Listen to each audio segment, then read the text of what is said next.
Hello friends, welcome to my channel. இன்றைக்கி நம்ம வீட்டிலே சூப்பரான குடமிளகா சட்னி எப்படி செய்யுதுன்னு பார்க்க போகிறோம். பார்க்கவே சூப்பராக இருக்குல்ல, கலர்ஃபுல்லாக. டேஸ்ட்டும் அதை விட சூப்பராக இருக்கும்.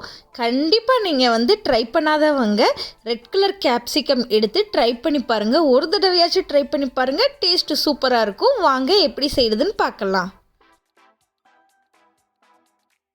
இதுக்கு தேவையான ஐட்டம்ஸ் எல்லாம் இதுதான். நீங்கள் நோட் பண்ணி வச்சுக்கோங்க. ஃபஸ்ட்டு ஒரு பேன் எடுத்துக்கோங்க. அந்த பேன் காஞ்சதுக்கு அப்புறமா 1 டேபிள் ஸ்பூன் அளவு எண்ணெய் ஊற்றிக்கோங்க.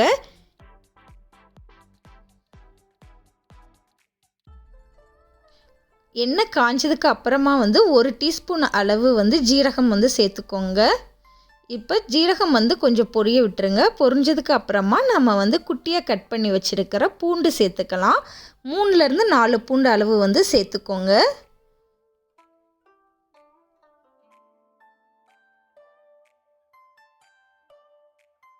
இப்போ குட்டியாக கட் பண்ணி வச்சுருக்கிற இஞ்சி ஒரு பீஸ் சேர்த்துக்கோங்க. இப்போ அதை நல்லா மிக்ஸ் பண்ணுங்க. இஞ்சி பூண்டு வாசனை நல்லா வரணும்.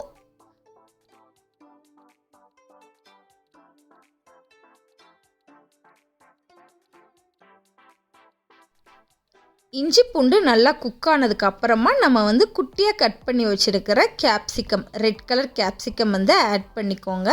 இப்போ ஆட் பண்ணி அதையும் வதக்கிடுங்க நல்லா.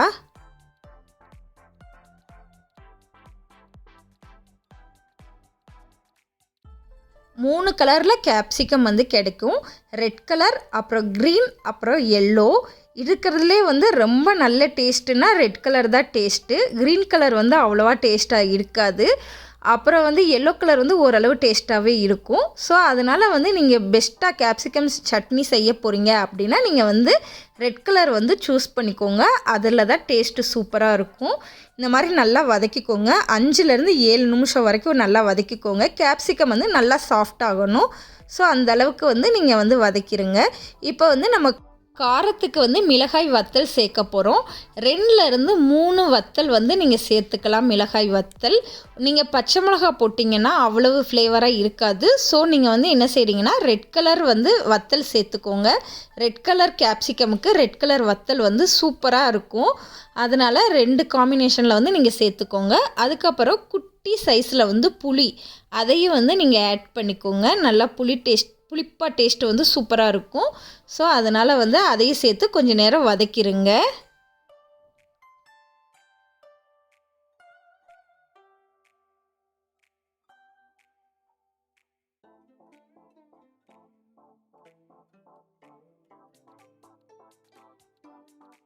இப்போ உங்களுக்கு தேவையான அளவு நீங்கள் உப்பு சேர்த்துக்கலாம். சேர்த்துட்டு அதையும் லைட்டாக மிக்ஸ் பண்ணிடுங்க.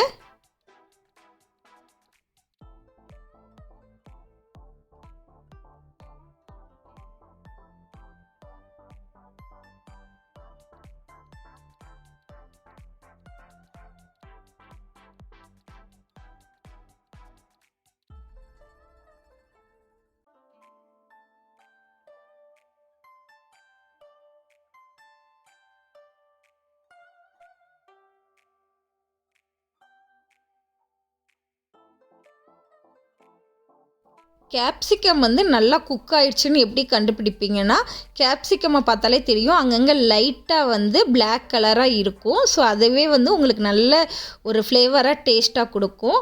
அவ்வளோதான். இப்போ இதை கூல் பண்ணிடுங்க. அடுப்புலேருந்து தனியாக எடுத்து வச்சுடுங்க. சூடு ஆறணும். சூடு ஆறுனதுக்கப்புறம் இந்த மாதிரி இப்போ ஜாருக்கு மாற்றிடலாம். சூடு நல்லா ஆறுனதுக்கப்புறம் தான் நீங்கள் இதை ட்ரை பண்ணணும். சூடாக இருக்கிறப்ப அரைச்சிடாதீங்க. நல்லா சூடு ஆறட்டும். இப்போ எல்லா கேப்சிகமே இந்த ஜாரில் போட்டுருங்க.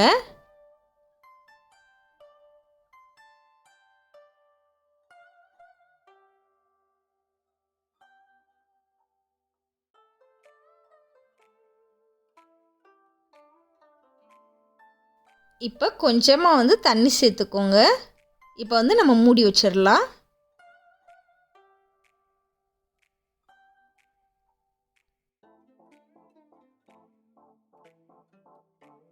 இப்போ அரைச்சிடலாம்.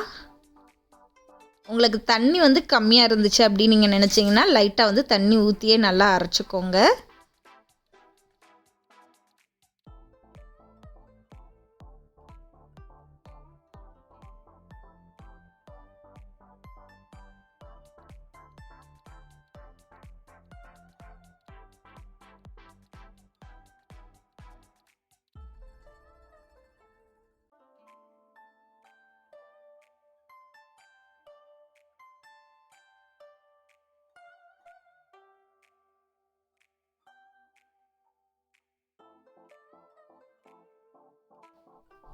இப்போ வந்து நம்ம வந்து பவுலுக்கு மாற்றிடலாம். அரைச்சி வச்சுருக்கிற சட்னியை வந்து மாற்றிடலாம்.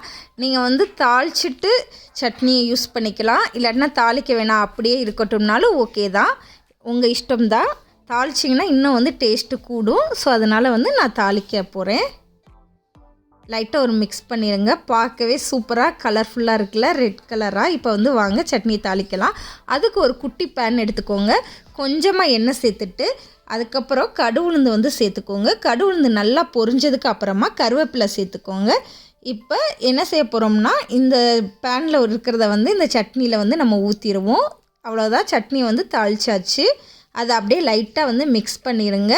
அவ்வளவுதான், சூப்பரான சட்னி வந்து ரெடி ஆயிடுச்சு. இந்த சட்னியை வந்து நம்ம வந்து எல்லாத்துக்கும் யூஸ் பண்ணிக்கலாம். தோசை, இட்லி, சப்பாத்தி, ரொட்டி எல்லாத்துக்குமே சூப்பராக இருக்கும். கண்டிப்பாக வந்து நீங்கள் ட்ரை பண்ணி பாருங்கள், உங்களுக்கு ரொம்ப ரொம்ப பிடிக்கும். நீங்கள் திரும்ப திரும்ப இதே சட்னியை வந்து ட்ரை பண்ணுவீங்க. டேஸ்ட் வந்து அவ்வளவு சூப்பராக இருக்கும். இதை செய்கிறதுக்கும் ரொம்ப ஈஸி. கண்டிப்பாக வந்து நீங்கள் ட்ரை பண்ணுங்கள்.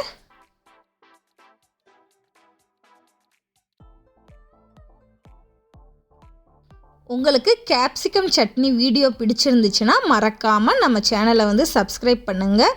அப்புறம் உங்கள் ஃப்ரெண்ட்ஸுக்கும் வந்து ஷேர் பண்ண மறந்துடாதீங்க. கண்டிப்பாக டெய்லி நிறையா வீடியோஸ் வந்து வரும். மறக்காமல் நம்ம சேனலை சப்ஸ்கிரைப் பண்ணிடுங்க. ஓகே, பாய்.